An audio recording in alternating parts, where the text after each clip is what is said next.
Hai keluarga Indonesia, semoga selalu dalam keadaan sehat semuanya. Walaupun sekarang ini kita sedang berada dalam kondisi bencana wabah corona ya. Dan justru kalau saya ya dalam keadaan ini tuh kita dapat kembali berkumpul dengan keluarga kita tercinta dan ternyata banyak banget kegiatan atau aktivitas yang kita bisa lakukan. Jadi kalau saya dan keluarga tuh selalu bilang udah enjoyin aja gitu. Iya, kegiatan kita nih walaupun di rumah aja, ada yang lagi nonton streaming. Ini lagi telepon video call temennya ya. Jadi gitu tuh. Tetap, tapi bapaknya lagi terbang. Terus kamu bagaimana? Kamu bosen? Enggak kan? Enggak kan? Kita bisa melakukan apa aja di rumah kan? Kamu lagi ngapain sih? Sakit apa? Cakar kucing. Kakak Sasa lagi apa sih kak? Lagi Di depan laptopnya. Lagi ngomongin Couples World, mama nggak ngerti.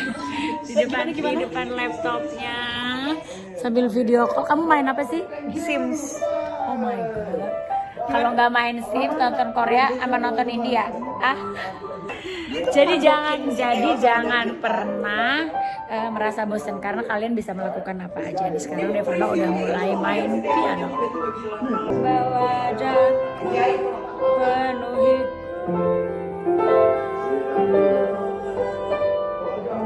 Nyanyi dong.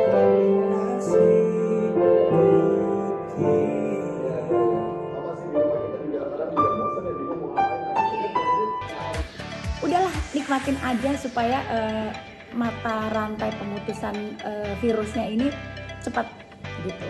Dan dalam kesempatan sore ini saya kepengen banget ngobrol sama Dr. Hasto Wardoyo, Kepala BKKBN, dan juga Nyimas Diane Wulansari, seorang praktisi dan ahli parenting Indonesia. Nih kita ngobrol-ngobrol sama mereka ya. Oke, selamat sore Dr. Hasto dan Mbak Di. Ya, selamat sore Mbak Di. Selamat sore. Nah, ini aku mau nanya ke Dr. Hasto dulu ya. Ya. Senang banget nih saya akhirnya bisa ngobrol langsung dengan Dr. Hasto yang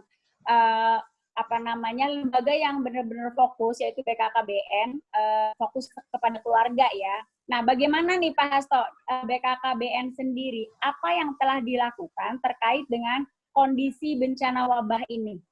BKKBN pada prinsipnya kan lembaga yang fokus kepada keluarga.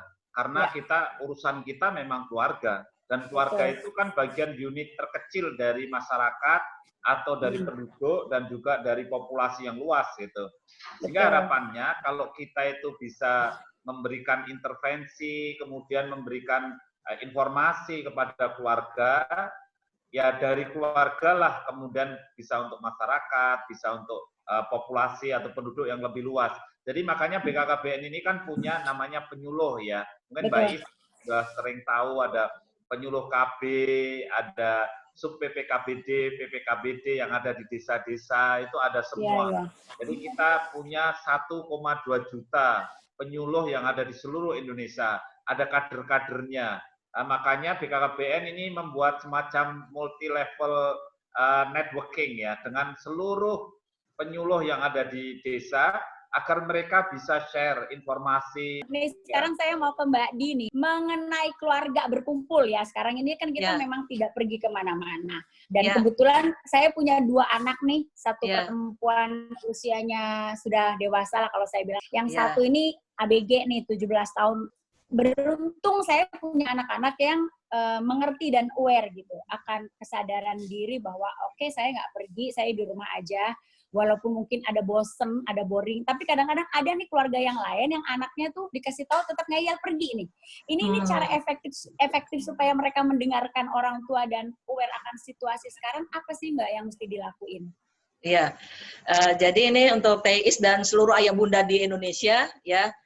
Kan biasanya kalau anak remaja itu senang diajak diskusi.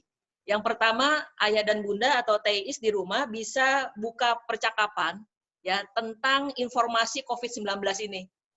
Ya, tentunya informasinya yang akurat ya, tidak membuat anak panik, tidak membuat anak stres ya ataupun membuat panik anggota keluarga. Ya, jadi informasinya itu kepada anak-anak juga harus yang narasinya positif. Dan ada juga aspek negatifnya supaya menumbuhkan kewaspadaan, supaya anak tetap harus sehat. Nah, tuh anak-anak remaja yang di luar sana tuh, ya. Memang sebenarnya Kak Badi kalau saya ngelihat ya, masih aja nongkrong di warung-warung, terus masih yang kayak apa ya, pemikiran yang menurut saya tuh benar bahwa umur, sakit, semua itu tergantung Tuhan. Tapi, nah itu tuh yang saya kadang-kadang suka, nih orang nih gimana mau kelarnya nih COVID gitu kan. Saya bilang kalau kitanya serempak 2 minggu aja nggak kemana-mana, mungkin sudah terhenti dari kapan tahu gitu kan. Nah, Mbak Di, satu lagi nih, kalau saya browsing ya, sekarang ini kan karena kita sering di rumah, ngumpul sama keluarga, justru katanya meningkat kekerasan. Mungkin juga mereka juga udah memiliki masalah gitu kan sebelumnya. Nah, bagaimana nih menurut Mbak Di untuk mengatasi agar hal ini nggak terjadi supaya ngumpul bersamanya tuh sesuatu yang menyenangkan gitu? Ya, baik. Stay at home atau di rumah aja, ini kan salah satu yang dikampanyekan di seluruh banyak negara ya, hampir di seluruh dunia mengkampanyekan ini. Nah, ini adalah saatnya yang baik bagaimana setiap keluarga sebenarnya bisa merajut kembali komunikasi positif dalam keluarga. Dengan apa? Dengan membangun kedekatan emosional, bonding, kelekatan attachment. Ya, dengan di rumah aja, ini menjadi salah satu cara bagaimana orang tua bisa main sama anaknya yang menjadi salah satu hak anaknya sebenarnya. Gitu dia. Oleh karena itu apa yang perlu kita rekomendasikan di sini? Yang pertama adalah bangun komunikasi positif. Jadi ayah bunda jangan karena anaknya mungkin kan sekarang ada tugas di rumah, terus biasanya mendatangkan guru les, sekarang enggak jadi marah. Jangan. Iya. Betul, itu banyak tuh yang terjadi sekarang. Jadi benar. Orang tuanya kerja, anaknya yang sibuk ngerjain PR, udah masing-masing sama kegiatannya gitu. Betul. Tidak membangun kedekatan emosional, cuman kedekatan fisik sebelah-sebelahan kerjanya. Betul nggak? Nah, ini cuma kedekatan fisik ya. Tapi yang harus dilakukan adalah ayah dan bunda ini adalah sebenarnya guru yang paling bagus di dunia. Jadi sebenarnya sih justru dengan adanya COVID-19 tuh kayak ada ini ya, kita harus mensyukuri bahwa ada momen di mana kita yang jarang berkumpul keluarga jadi bisa berkumpul sama keluarga. Betul. Gitu. Ada momen positifnya lah. Betul, udah kita ambil positifnya aja deh udah. Betul. Benar. Ya. Terima kasih banyak. Saya juga senang banget bisa sharing dengan Dr. Hasto dan juga Mbak Di pada kesempatan sore ini dan mudah-mudahan ini juga bermanfaat buat Anda semua. Terima kasih.